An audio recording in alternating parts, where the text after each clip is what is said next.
یہاں پر وہ فرمان امیر المومنین دے کر جاتا ہوں، یقیناً اگر وہ فرمان آپ سمجھ لیں گے تو یقیناً جہنم سے بچیں گے، پورا عشرہ کامیاب ہوگا۔ میرے لیے تو بڑا قیمتی ہے۔ کیا کہتے ہیں مولا امیر المومنین؟ کیا فرماتے ہیں مولا امیر المومنین؟ علی علیہ السلام فرماتے ہیں جس کے جان اور مال میں، دیکھیں مولا امیر المومنین کا فرمان کوزے میں سمندر، ہمارے لیے بات چھوٹی سی نظر آئے گی، علی کا کلام ہے، امام کا کلام ہے۔ کلام امام امام الکلام ہوتا ہے، کلام امام امام الکلام، یعنی امام کا کلام تمام کلاموں کا امام ہوتا ہے۔ جیسے یہ امام جماعت ہے، جتنے نمازی ہیں سب کے امام ہیں، سب ان کے پیچھے۔ دنیا میں جتنے کلام ہیں خدا کے کلام کو چھوڑ کر اور ہمارے رسول کے کلام کو چھوڑ کر، ہمارے 12 امام کا جو کلام ہے، سب کے کلاموں کا امام ہے علی کا، حسن کا، حسین کا، ائمہ معصومین کا کلام۔ کلام امام امام الکلام ہے۔ مولا علی کیا فرما رہے ہیں؟ ٹاپک ذہن میں رکھے، جہنم سے کیسے بچیں، جہنم سے بچو، یہ ساری تقریر مولا علی کہہ رہے ہیں کہ جس انسان، جس مسلمان، جس مومن کی جان اور مال میں اللہ کا کوئی حصہ نہ ہو، اللہ کے لیے کچھ نہ ہو، جس کی جان اور مال میں، جس کی جان اور مال میں اللہ کا کوئی حصہ نہ ہو، اللہ کے لیے کچھ نہ ہو، اللہ کو ایسے بندے سے کوئی سروکار نہیں ہے، کوئی دلچسپی نہیں ہے ایسے بندے میں، اللہ کو ایسے کوئی بندے سے کوئی لینا دینا نہیں ہے، کوئی انٹریسٹ نہیں ہے ایسے بندے سے، اللہ کو ایسے بندے کی ضرورت نہیں ہے۔ ذرا سوچ، ایسے بندے کی ضرورت نہیں ہے جس کی جان اور مال میں اللہ کے لیے کچھ ہی نہ ہو۔ یہ خمس، یہ زکوٰۃ، یہ فطرہ، یہ چیریٹی، یہ کیا ہے؟ اسی لیے رکھا گیا ہے۔ اب آپ کربلا والوں کی طرح قربانی تو نہیں دے سکتے، جہاد جب تک امام آتے نہیں، حکم ہوتا نہیں، جہاد ہوگا نہیں، تو کم سے کم خمس کے ذریعے، زکوٰۃ کے ذریعے مال کو پاک کرے، یعنی وہ کام کرے راہ خدا میں، مال دیں۔ جس کی جان اور مال میں اللہ کا کوئی حصہ نہ ہو، اللہ کو ایسے بندے کی ضرورت نہیں ہے۔ یہ آواز علی ہے جو تمہارا امام ہے، جو تمام اہل ایمان کا پیشوا ہے، رسول کے بعد سب سے افضل ذات امیر المومنین کی ہے۔ ذرا سوچئے، اس حدیث کی روشنی میں سمجھیے پھر ان کا کیا مرتبہ ہوگا جنہوں نے اپنا سب کچھ کربلا میں قربان کیا ہے، اپنی جان مال سب کچھ بھی اپنے لیے نہیں رکھا ہے، اپنی جان کی قربانی دی، مال کی، آل کی، اولاد کی، بیٹوں کی، دوستوں کی، بھائیوں کی، ساتھیوں کی، صحابی کی۔ ہے آدم سے قیامت تک کوئی ایسا بادشاہ، ایسا مالک، ایسا اللہ کا چہیتا اور پسندیدہ اور لاڈلا بندہ سوائے مولا حسین کے، سوائے مولا حسین کے ہے کوئی؟ اولین و آخرین میں کوئی نہیں ہے۔ انبیاء سلام کرتے ہیں حسین کو، ملائکہ سلام کرتے ہیں، خود پیغمبر فخر کرتے ہیں رحمت للعالمین، خود مولا علی جو اس قدر فضیلت کے مالک ہیں ناز کرتے ہیں، خود مولا حسن ناز کرتے ہیں، بقیہ سارے امام ناز کرتے ہیں۔ ہماری آپ کی اوقات کیا ہے؟ ہم ماتم کریں گے، حسین پہ احسان کریں گے، ہم مجلس کریں گے، ہم نظر و نیاز کریں گے، ہم مجلس میں بھی جاتے ہیں تو غیبت سے نہیں بچتے ہیں، مجلس سے آتے بھی ہیں تو مجلس میں جو بیان ہوتا ہے اسے نہیں دہراتے ہیں، دوسری باتیں دہرائی جاتی ہے۔ باتیں میری نامکمل ہے، موضوع تشنا ہے، آن لائن مجلس ہے۔ جس کی جان اور مال میں اگر اللہ کا کوئی حصہ نہ ہو، اللہ کے لیے کچھ نہ ہو، اللہ کو ایسے بندے کی ضرورت نہیں ہے۔ آواز علی ہے، حسین کا پھر کیا مرتبہ ہے؟ ہاں، اون و محمد جیسے بھانجے دیے، قاسم جیسا بھتیجا، عباس جیسا بھائی، حبیب ابن مظاہر جیسا دوست، مسلم ابن اوسج اسدی جیسا صحابی، کتنے اصحاب، کتنے ساتھی، بہن زینب ہے، بہن ام کلثوم ہے، ننھی سکینہ ہے، 6 مہینے کا علی اصغر ہے، چادریں چھن چکی، ظالموں نے لوٹا ہے اسر عاشور کے بعد مال، خیموں کو آگ لگائی گئی، وطن سے بے وطن، 28 رجب سے لے کے 2 محرم تک یہ 5 سے 6 مہینے کا سفر، بھوک پیاس مصائب عالم، ہے اتنی بڑی جانثاری قربانی جو حسین نے دی ہے، خدا کی قسم ہم تصور بھی نہیں کر سکتے، سوچ بھی نہیں سکتے۔ ہم ماتم مجلس کر لیں، یہی ہمارے لیے بہت ہے۔ ہماری مغفرت اور بخشش کا ذریعہ ہی محبت اہل بیت، ولایت علی، عزاداری، ماتم مجلس ہے، ورنہ ہماری نماز روزہ کیا ہے، ہماری عبادت کیا ہے؟ نہ خوف ہے نہ معرفت ہے۔ عزادارو مجھے یہی تو عرض کرنا ہے، ہر طریقے کی قربانی دی ہے اللہ کی راہ میں، اسی لیے حسین صرف سید الشہداء نہیں ہے، شہیدوں کے سردار نہیں ہے، آدم سے قیامت تک سرکار سید الشہداء ہیں۔ برادران اہل سنت کہتے ہیں سنی بھائی شہید اعظم، تمام شہیدوں میں اعظم ہیں۔ ہم کہتے ہیں شیعہ مذہب والے سرکار سید الشہداء، تمام شہیدوں کے سید بھی ہیں اور تمام شہیدوں اور سیدوں کے سرداروں کے سردار اور سرکار ہیں۔ سرکار نہ حسین کے پہلے حسین سے پڑا کوئی شہید ہے، آدم سے لے کے خاتم تک کوئی نہیں، جس پر انبیاء رو رہے ہیں، جس پر ملائکہ رو رہے ہیں، زمین و آسمان، چاند سورج ستارے جانور جن و انس۔ ہم نے رویا تو کون سا کمال کیا، ہم تو شیعہ ہیں، محب ہیں۔ لیکن ذرا سوچئے حسین کے ساتھی اس قدر بے مثال کے حسین فخر کر رہے ہیں، تو حسین کے کلیجے کے ٹکڑے، حسین کے جگر کے ٹکڑے کیسے ہوں گے؟ اور جب حسین کا بھتیجا بے مثال ساتھی اصحاب، تو پھر بھتیجا بھانجے اون محمد بھائی عباس، تو پھر حسین کا اپنا بیٹا اور فرزند کس قدر بے مثال ہوگا۔ اور اسی لیے کربلا کے میدان میں جب اصحاب شہید ہو چکے، حسین کے انصار شہید ہو چکے، حسین کے اعزاء کی باری آئی، کبھی اون محمد کے لاشیں، کبھی قاسم کا لاشا پامال ہوا، کبھی 34 سال کا بھیا عباس بازو کٹا کر فرات پر سو گیا، ترائی میں سو گیا شیر ہمیشہ کے لیے۔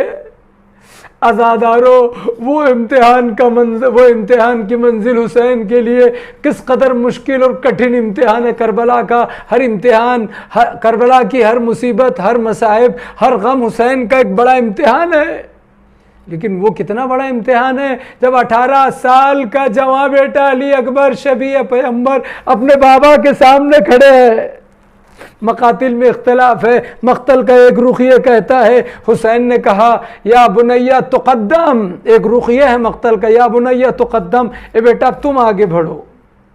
مقتل کا دوسرا رخ یہ ہے کہ علی اکبر آئے، بابا اب ہمیں بھی اجازت دیجئے، بابا اب ہمیں بھی تو اجازت دیجئے، صبح سے سب جا رہے ہیں، آپ کے اکبر کو اجازت دے۔ 57 سال کا ضعیف انسان، بوڑھا باپ، 57 سال کا ہمارا امام، جوان 18 سال کے جوان بیٹے کو مرنے کی اجازت دے، کوئی معمولی بات ہے؟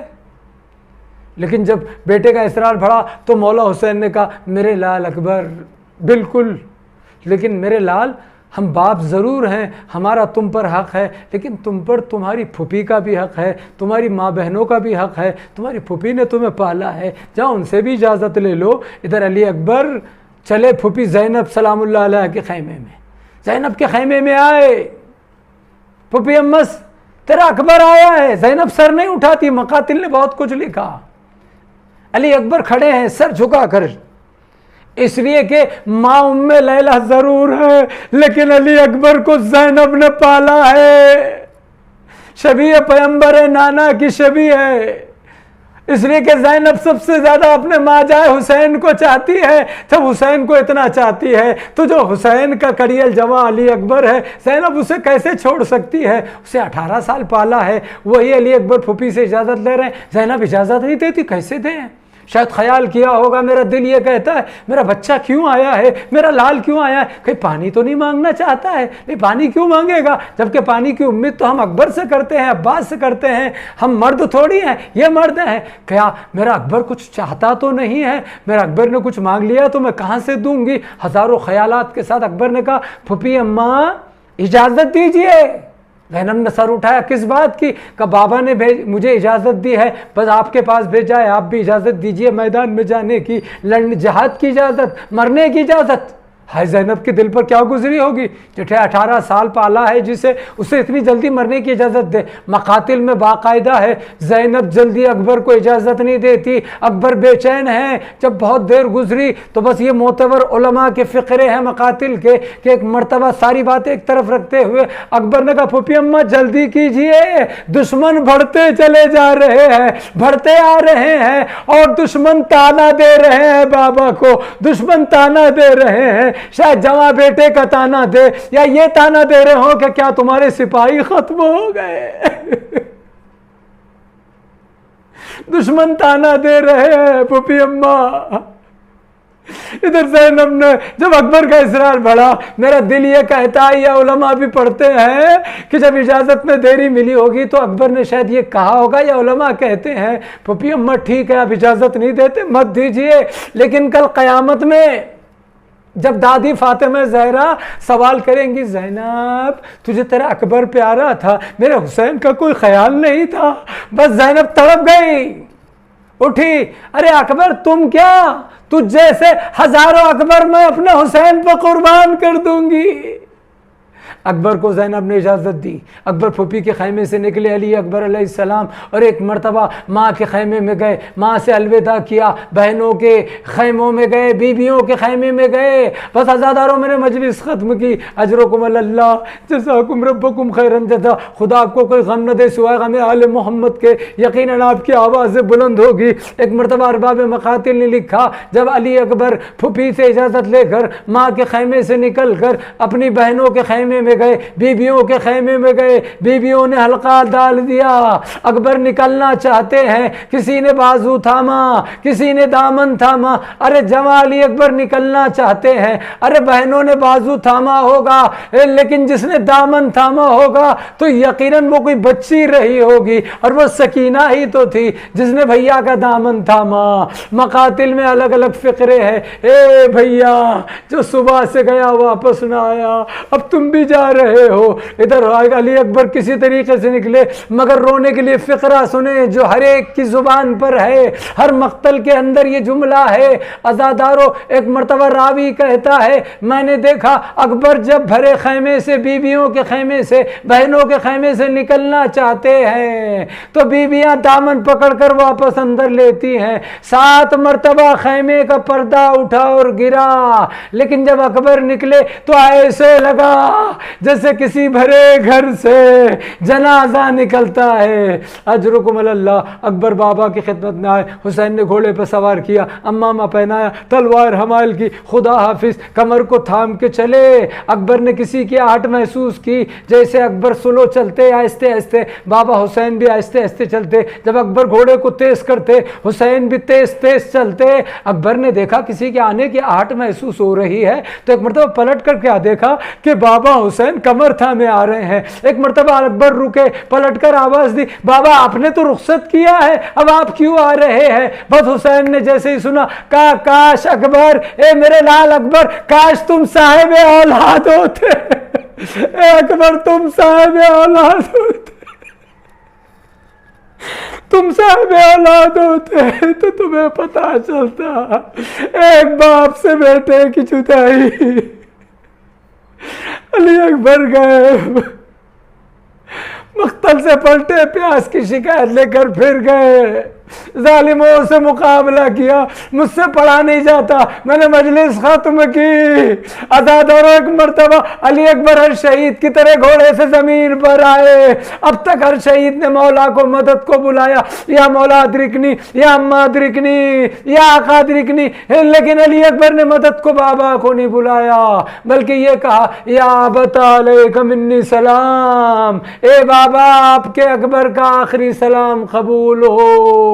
حسین گرتے پڑتے لاشِ اکبر پر پہنچے، لیکن جوا کا لاشا بوڑھے باپ سے نہیں اٹھتا. لاشے کو رکھا، خیمے کا رخ کیا، اے بنی ہاشم کے بچوں، ارے حسین سے اکبر کا لاشا نہیں اٹھتا.